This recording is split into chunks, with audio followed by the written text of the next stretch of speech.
un expert aristocratique donne un aperçu des difficultés rencontrées par Charlène en tant qu'outsider à la cour.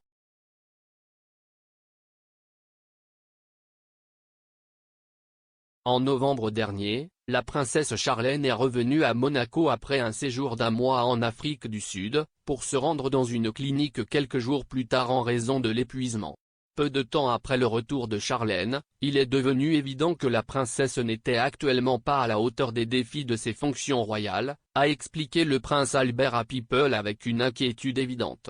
La famille s'est vite rendu compte que Charlène avait besoin d'une aide professionnelle.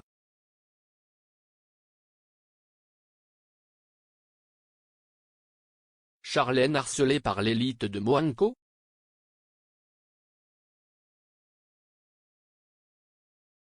Depuis le mariage de Charlène avec Albert en 2011, le fait qu'elle aurait parfois eu du mal avec la vie au Furstenhof a été un sujet dans les tabloïds. Elle-même a admis une fois dans une interview qu'elle était seule au Furstenhof et que ses amis et sa famille lui manquaient. On dit que les Grimaldi de l'ancienne nageuse professionnelle ne lui ont pas toujours facilité la tâche après son mariage dans la famille royale.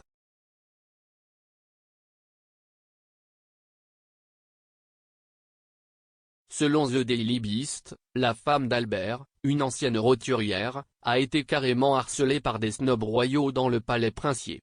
Un autre facteur, dans le malheur de Charlène, était le snobisme de l'élite monégasque, leur manque d'enthousiasme initial pour Charlène compte tenu de son milieu bourgeois, lit-on dans un article de décembre dernier sur la princesse, dont le père était directeur des ventes et dont la mère était un maître nageur.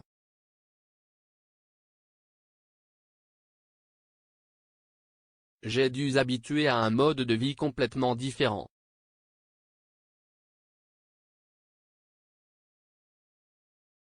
L'experte en noblesse et auteur Corinne O l'a donné à Express.co.uk. Plus d'informations sur les difficultés rencontrées par Charlène après avoir épousé les princes de Monaco.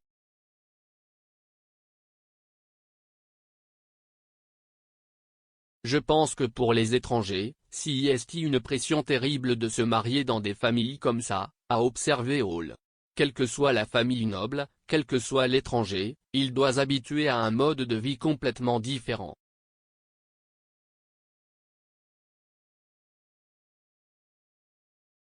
Pour quelqu'un comme Charlène, qui vient d'Afrique du Sud, cela a dû être particulièrement difficile de s'adapter au nouvel environnement. Quand vous venez d'un autre pays, comme la princesse Charlène et la princesse Grace Patricia, elles doivent faire des ajustements encore plus importants.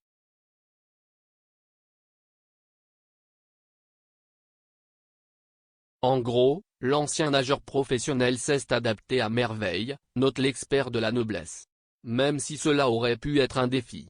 Oui, elle a vécu à Monaco pendant un certain temps lorsqu'elle sortait avec Albert, mais ce n'est pas tout à fait la même chose lorsque vous êtes la princesse de Monaco, a déclaré Hall.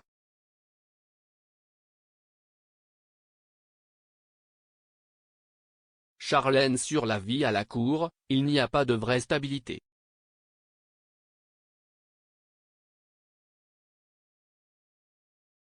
La princesse avait déjà abandonné sa carrière de nageuse professionnelle avant d'épouser Albert.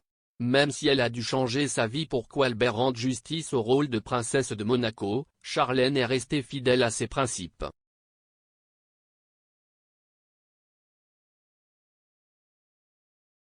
La princesse est née sous le nom de Charlène Whitstock au Zimbabwe et a grandi en Afrique du Sud. Elle est toujours restée connectée à son pays d'origine, CIST, ainsi que la princesse milite pour le bien-être animal en Afrique du Sud, entre autres. Cependant, l'ancienne roturière a dû renoncer à nombre de ses hobbies et passions afin de remplir sa fonction de souveraine.